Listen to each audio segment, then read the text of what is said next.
Ce genre d'avis ne fait jamais plaisir.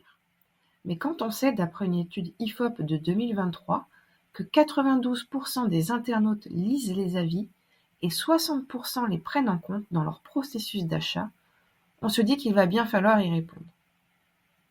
Alors, avant de se lancer dans une réponse digne d'un maître de l'éloquence 2.0, voyons 4 éléments à connaître avant de répondre à un avis Google.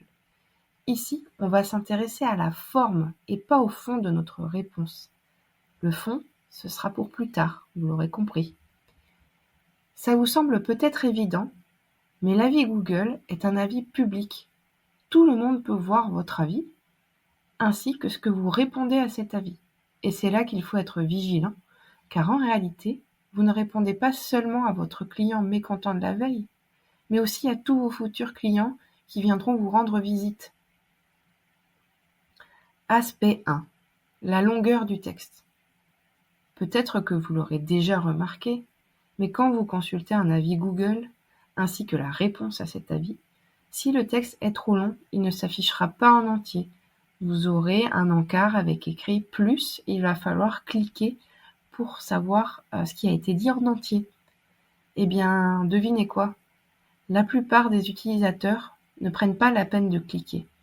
Ce qui veut dire que si vous écrivez trop, l'utilisateur ne lira tout simplement pas la fin du texte. Concrètement, qu'est-ce que ça veut dire pour nous?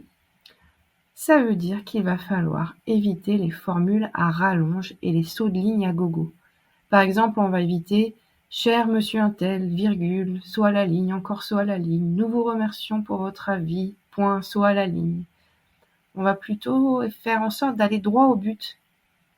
Quel plaisir de lire que vous avez aimé notre chambre vue mer, 3 petits points. Là, c'est plus vendeur, c'est plus positif. Vous remarquerez aussi que le ton est moins formel et plus convivial. C'est le format Google qui veut ça. Aspect 2. La traduction automatique.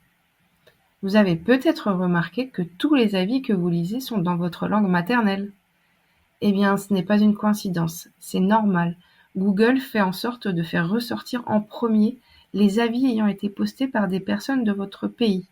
Et en plus de ça, il traduit les avis postés en langue étrangère.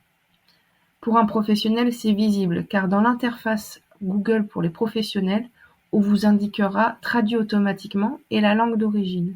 Mais pour le consommateur, c'est complètement invisible. De même, quand vous répondez dans la langue maternelle, ça se traduira dans la langue de votre client. Created using Powtoon.